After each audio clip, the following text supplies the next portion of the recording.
The following piece of music by Ynyr Pritchard, entitled Fight, Baby. Stay, baby. Sexy, baby. has been specifically crafted for you to edit and share to your socials.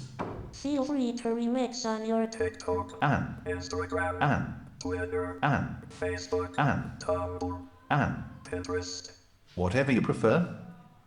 Please like and subscribe and leave a comment. You really help out the channel, guys, and thank you so much for coming with me on this journey. Thank you so much. Thank you so much. Thank you so much. Thank you so much. Thank you so much.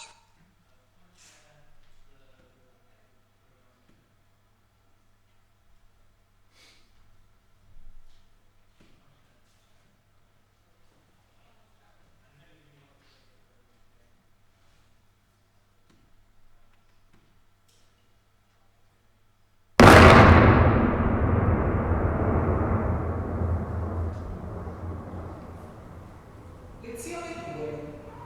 All'hotel. We have a reservation. Abbiamo una prenotazione.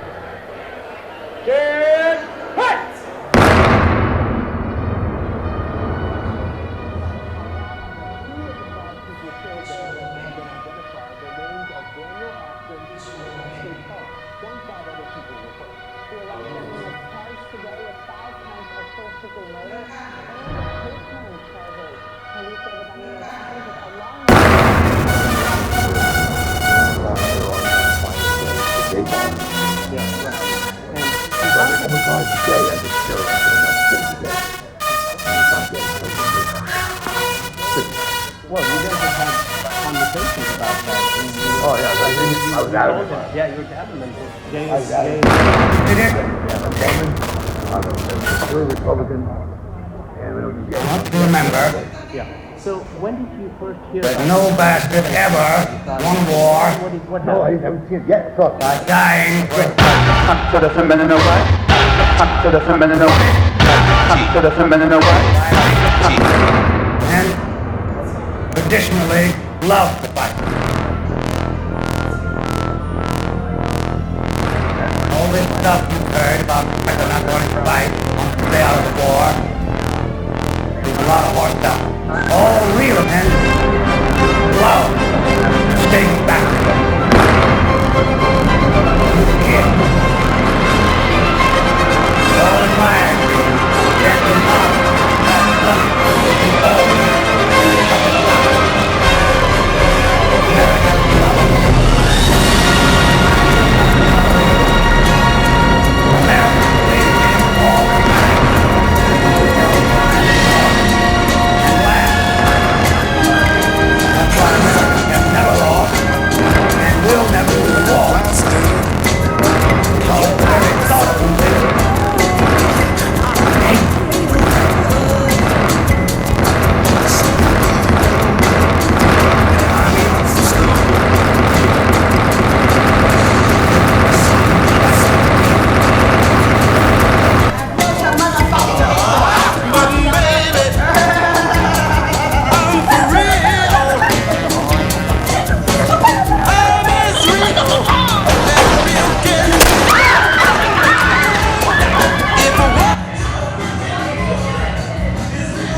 Fuck yeah.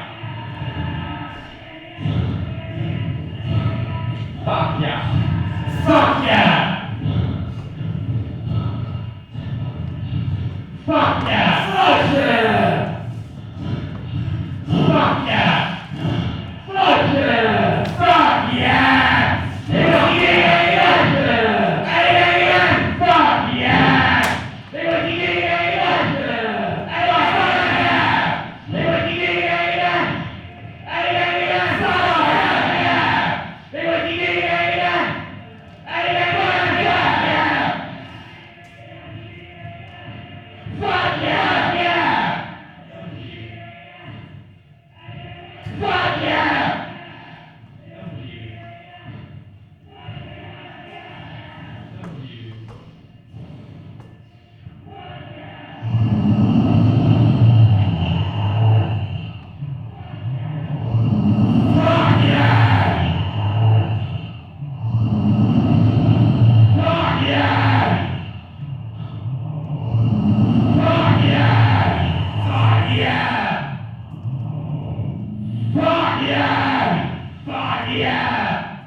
Fuck yeah.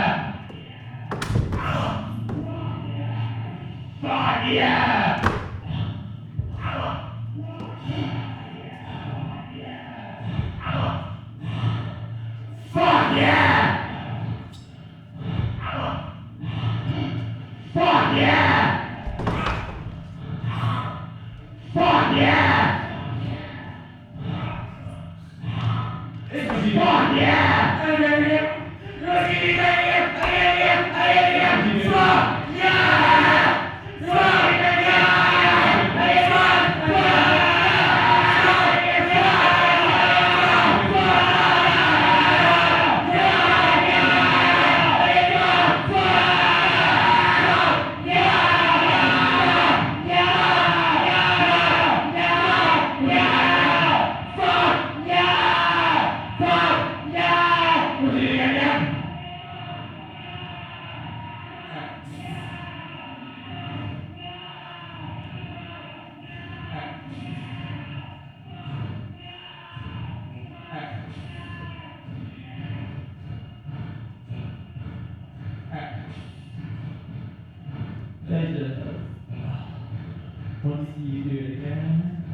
One more time!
Yeah!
What the hell was that? Hello. You're probably wondering what I'm doing. I'm rehearsing contemporary dance, and this is going to be this week's masterclass. Contemporary dance is the new international language. Contemporary dance permits you a vocabulary far more comprehensive than mere words. For example, can you guess what this one means? Anger, that's right. Notice how I have my hands. Frustration, joy, despair. Oh, it's quite a physical show this week. Not only can contemporary dance be utilized to express mere emotion, but also colors. Let me show you. Red. That's right. Yellow. Brown. I think you're getting the point of it all now, aren't you? A contemporary dance can take place in any situation. You could be waiting for a bus and be a bit bored waiting for it. Why not fill in that time by doing a contemporary dance? Soon you'll have the whole bus queue joining in with you. And before you know where you are, you'll be a loose alliance of contemporary dancers. Now then, with the help of this scarf, I've chosen a beautiful tangerine orange, a very spiritual color. I'm now going to do a dance which is based on a domestic dispute. Now, remove any ornaments or objets d'art that you may have around you.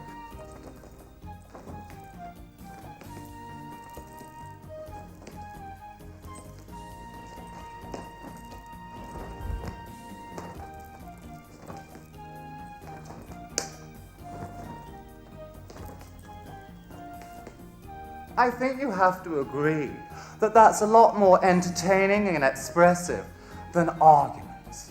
Now, I'm wearing a very figure-hugging, body-conscious garment. You probably don't have anything like that in your wardrobe. But maybe you could wrap yourself up in some cling film. That would be very attractive. Another important element of contemporary dance is what one does facially during the dance.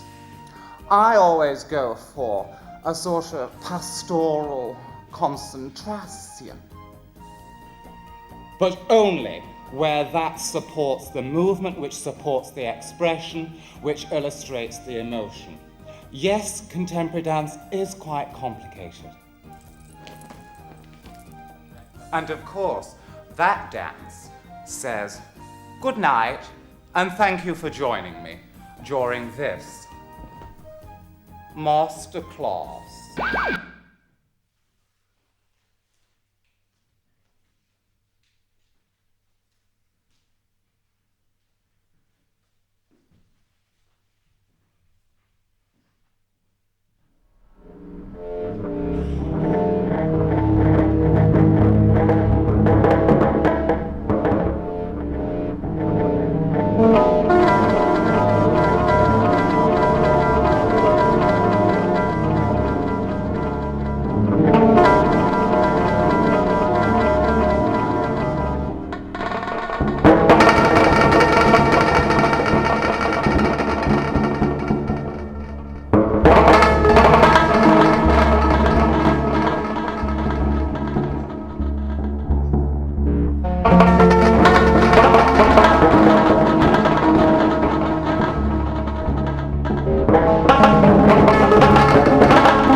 being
As we destroy the foundations on which our pursuit is built.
Destroy ourselves and enlarge.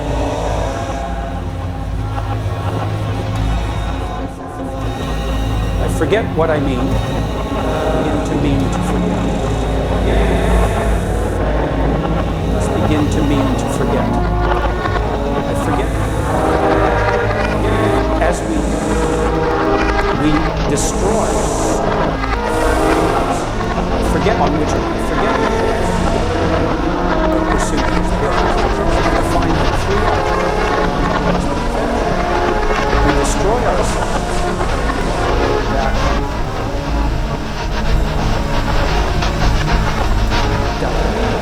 and have no one to blame but ourselves.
I find that I am scaring myself and the world, as it is unto fear we loose humanity.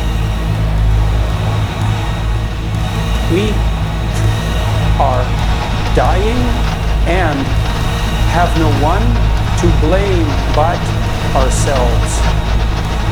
I find that as we learn, we destroy the foundations on which our pursuit is built.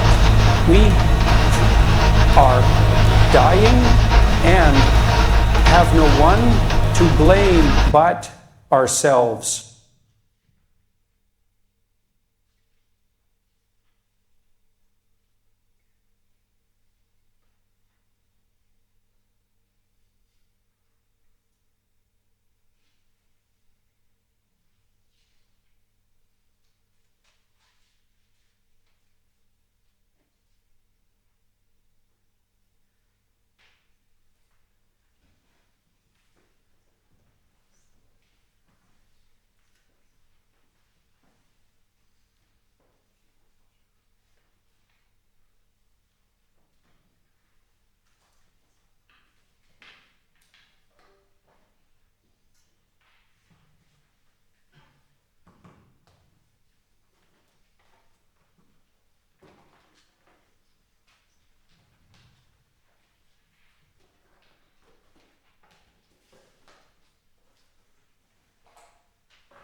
feminist. More specifically, I'd like to talk about male musicians who produce and put on music by women and who are feminists. Most specifically, I'd like to talk about my ex-boyfriend.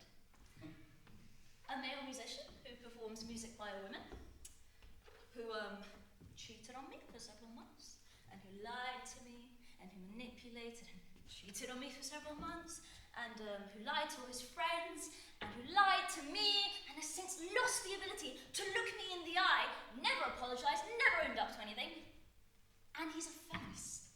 And I know this because he told me so. And we have a lot of male musicians who are feminists in Oxford, and you'll see on the streets, or you'll see in the gym, and they're reading the bell jar between sets, or they've got like the will to change, and they're reading in the middle of the street, and they're like nodding, so you know they agree, and they're holding the book upside down, perhaps. And you get them in all music halls. They tend to be conductors, and you'll see them, and they'll stand at the front of the stage, and they'll start putting feminist music, but feminist women, because we're feminist musicians, and then they'll go home, and they'll fuck up the women in their lives, and they'll go and wash the blood off their hands, because fuck, guys, we've done a feminism. Aren't we part of the solution? I quote, and it's really good stuff. And it's a really difficult thing to address, because ostensibly they are doing part of the right thing, and you don't want that to stop. But, you know, it's a bit like when a small child pisses their pants, right? It's their piss. They piss their own pants, they're covered in their own piss. But because they're a small child, they're going to wait for someone else to come along and peel their trousers off them and mop up the piss on the floor.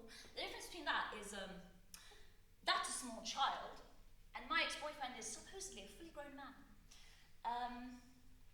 And it's insane, right? But the real problem with this analogy is that people who are actually incontinent, or small children, don't have the self-control not to piss themselves. There are men out there who will look you in the eye, piss, and then stand there a little damp waiting for you to come and clean up for them. And it's really, really good. And it's just infinitely entertaining. And it's also a really difficult thing to address, right? Because they are doing part of the right thing.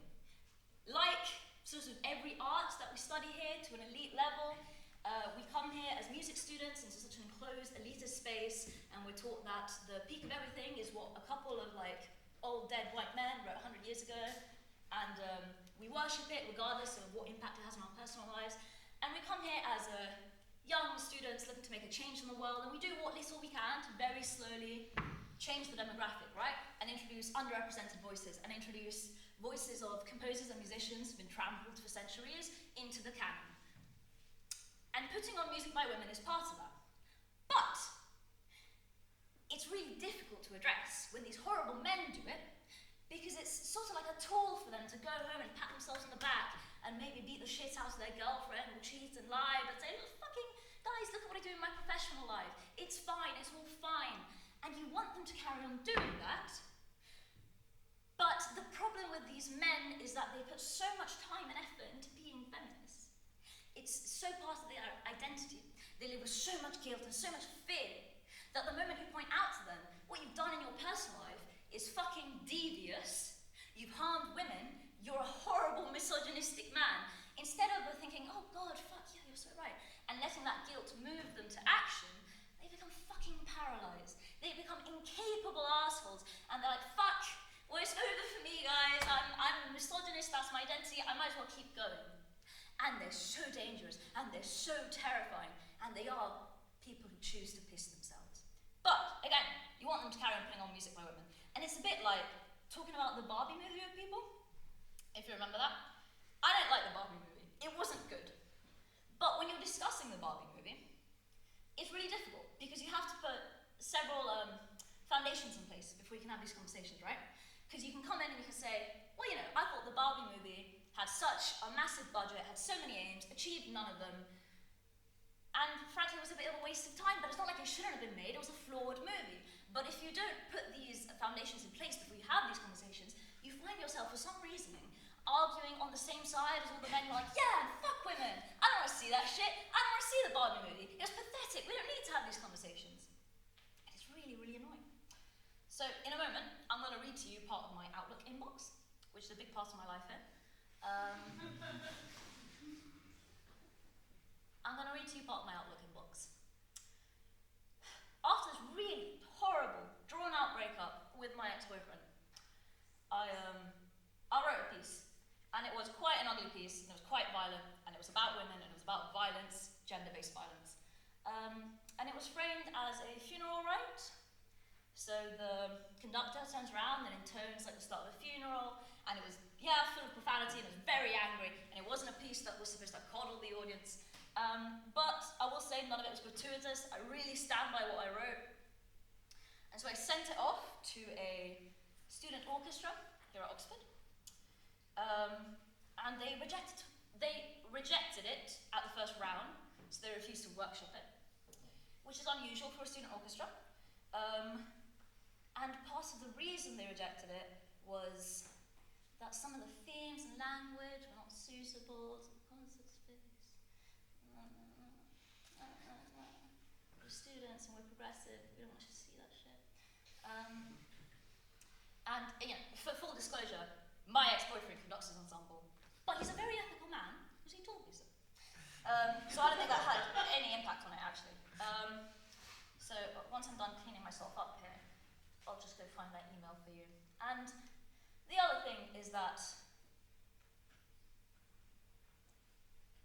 I really believed in what I wrote. And sort of the whole framing of this piece stemmed from a quote by Bonnie Burstow, which some of you might know. Bonnie Burstow was an activist and sort of anti-psychiatry activist, talking about how we over-medicalize women when they're pushed to what looks like insanity by being placed and forced into insane situations that push them to breaking point, and then we call them crazy, and then we medicalize them when in effect it was everyone around them who was crazy. And the quote was, often, father and daughter look down on mother, woman, together. They exchange meaningful glances when she misses a point. They agree that she's not as bright as they are, cannot reason as they do. This collusion does not save the daughter from the mother's fate. In short, it was an ugly piece, and it was full of rage, and it was deeply vulnerable for me. They don't want to hear it. For the sake of privacy in these emails, the orchestra will be referred to as Respectable Orchestra, and the manager will be referred to as Ronald McDonald. And here's the email. Hey, thanks so much. I really appreciate the feedback. I will say, however, and I probably could have put this in the score, that violence against women and the mistreatment of women is not invisible in concert spaces. I appreciate what you're saying about the Respectable Orchestra concert setting, but you establish your audience and their expectations with the artistic choices you make. I understand how strange and uncomfortable it must be to be caught in the middle of this particular conflict of interest, and I'm sorry for that. I know that you've been caught up in something that is bigger than both of us, and there are lots of people other than you who are responsible for cultivating this environment. But I think this is worth saying, because this is an important conversation that is worth having in every space. Especially with the recent Supreme Court ruling, and under a government that is still dictating and restricting how women should be allowed to exist. These themes align with everyone who lives alongside women. We value women in death and bow our heads at their funerals, yet we treat them appallingly when they're alive. Certain taboos, like swearing at funerals and in concert halls, I hope would highlight this hypocrisy. An audience being uncomfortable does not automatically mean that what you're doing is wrong or inappropriate, especially when the themes at hand are pressing and relevant and have a very real impact on the people in both the orchestra and the audience. I think it's also relevant specifically in the concert hall. Respectable Orchestra, as well as many of the Respectable Orchestra Music Society ensembles, have been committed to programming music by women. And we're all in the same boat of making the world of classical music a more diverse space. But you know as well as I do that some of the men around Oxford who claim to champion women's voices go home and terrorize women in their personal lives. The anger and the disquiet of this music exists in every space and lives with women everywhere, but we're encouraged as a community to keep it private.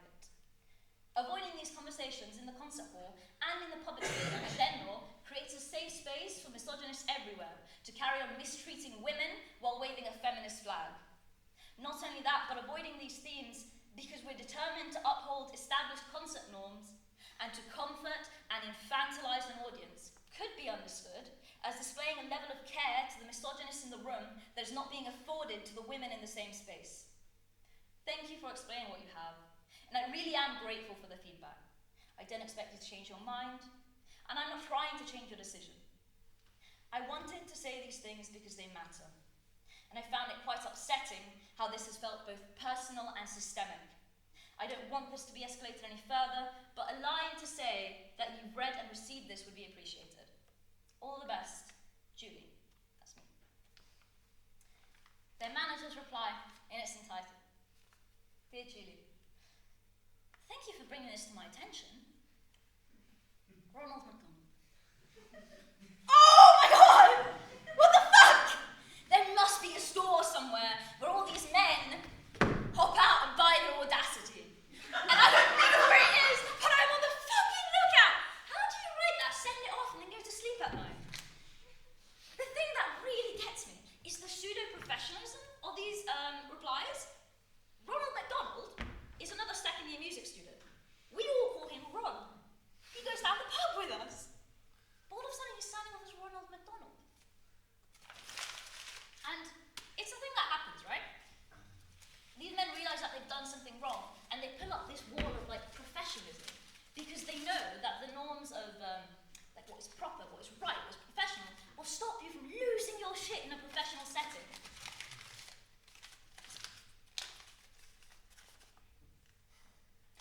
But it doesn't have to, right?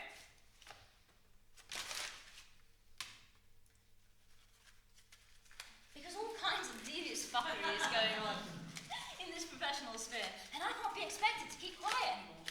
Because it impacts my personal life, right?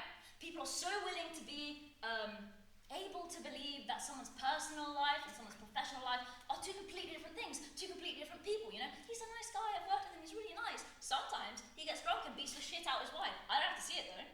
And frankly, I don't even think it's the same man. So it's not my problem, right? And when Ronald McDonald pulls up this professional sphere, it's this that he's banking on, right? Because I sincerely believe that when these men lie, and when they pull this shit, and when they destroy women, and when they lie about it, then they never lie very well. They're not that good. Because they don't have to be, right? Because they're banking on the fact that you won't call them out on it. Because you spent a lifetime being socialized to be quiet, right? And they don't care, and they carry on, and they're so comfortable in the fact that you won't call them out because they know an angry woman is hysterical to the world. But just in case any of the male feminists in the room were wondering, and I hope there are none in this sense, we see you when you lie, and when you cheat, and when you harass women. We see you, we all see you. And when you stand by horrible men, when you go to the pub with them, when you sit with them, when you're willing to socialize with them and not call them out, knowing what they've done to women, we see you, we all see you, and we all think we're complicit, and we all think you're complicit. And I see you, and I'm not a quiet person anymore. Program all the diverse music you want. Read everything Simone de Beauvoir ever wrote. Read her fucking shopping list for all I care. We all see you. And we should never have to say it, but there are no good men who do bad things. That's not the thing that exists. There are bad things done by men. And just because it's more convenient to act like that's not the case, doesn't actually make it true. When my ex-boyfriend's friends all turned into fucking mute statues, unable to call him out for anything, and decided to keep on going and stick their fingers in their ears, it wasn't because they thought what he'd done was right, or they thought he was a good person, or they thought he was going to stop, or they thought he wasn't dangerous, or they thought he wasn't borderline a predator. It was because they were just waiting for the fucking noise to stop, so they wouldn't have to accept the full ugliness and horror of the man beside them, of everything he'd done, of everything he's going to go on to do. And it happens so often, and it breaks my heart. Before sending the email that I just read to you, I was on the phone with my mum, who's there. And she said something that is true, and I believe and that I know is true, but I really don't think should stop us because I think it compounds the problem. So fuck it. And she said something along the lines of, you mustn't let them see you angry. Because when they see you as angry, they stop treating you like a rational person. And it's true, and you'll experience it, but like, fuck it. Fuck it. Fuck all the Ronald McDonalds who try to pull away into cold stoicism when they realise they're complicit. Fuck all the ex-boyfriends who do unspeakable things and try to run. Fuck all the bystanders and apologists. Fuck them! Because I truly believe that deep down, it's not that they think we're not rational, it's that they know we are. And they know the moment we are free to get angry, all kinds of fuckery can't go on anymore. And yes, this is all personal, and I'm wounded, and I'm scared, and I'm angry, but I'm still completely rational. And I am sane in an insane situation. And I really believe that no one actually thinks angry women are insane. I think they are fucking terrified. And I think they fucking should be.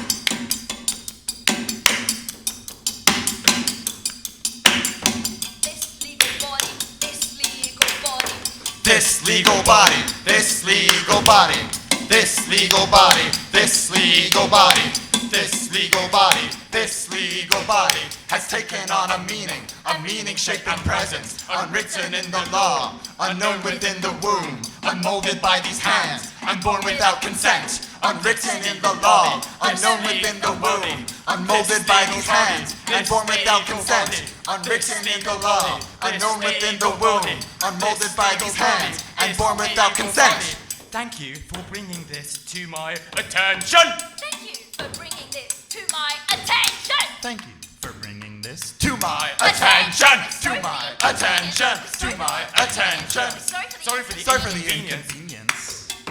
This legal body. Well, I don't know what you want me to say. Well, I don't know what you want me to say. Well, I don't know what you want me to say. Well, I don't know what you want me to say. Please hold. You are the next caller. Please hold. Please hold. You are the next caller. Please hold. Please hold. Please come home for dinner. Please hold. Please hold. You are the next caller. Please hold. Please hold. You are the next caller. Please hold. Please hold. You are the next caller. Please hold.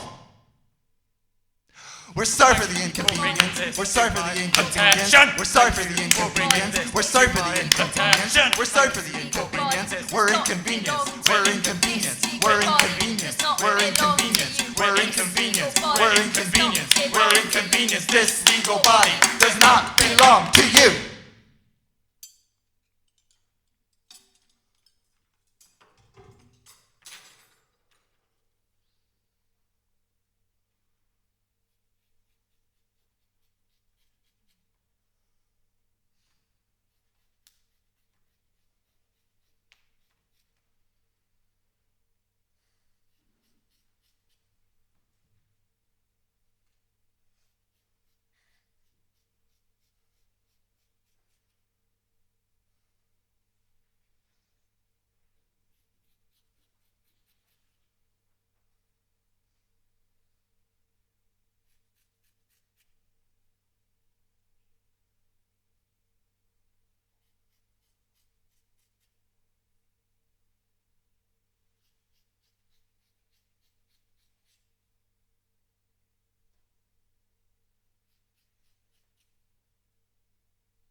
Reality. Reality. Who needs it? What is it? I shouldn't really mention it by name. I'm giving the impression that it exists. Shops, banks, high streets. They don't exist. The Houses of Parliament, Buckingham Palace. They don't exist. Homeless people. They don't exist. Poverty. They don't exist. Nothing exists. What I want to encourage amongst us all is a neo-reality. I live in my own neo-reality, where everything is invisible, everything is amorphous. Neo-reality. A reality free from work and earning money and paying bills, and we're all free. And it's a lovely place. And you're all welcome to join me. Each and every one of you. I am the Divine David. This isn't an act. This is a state of being.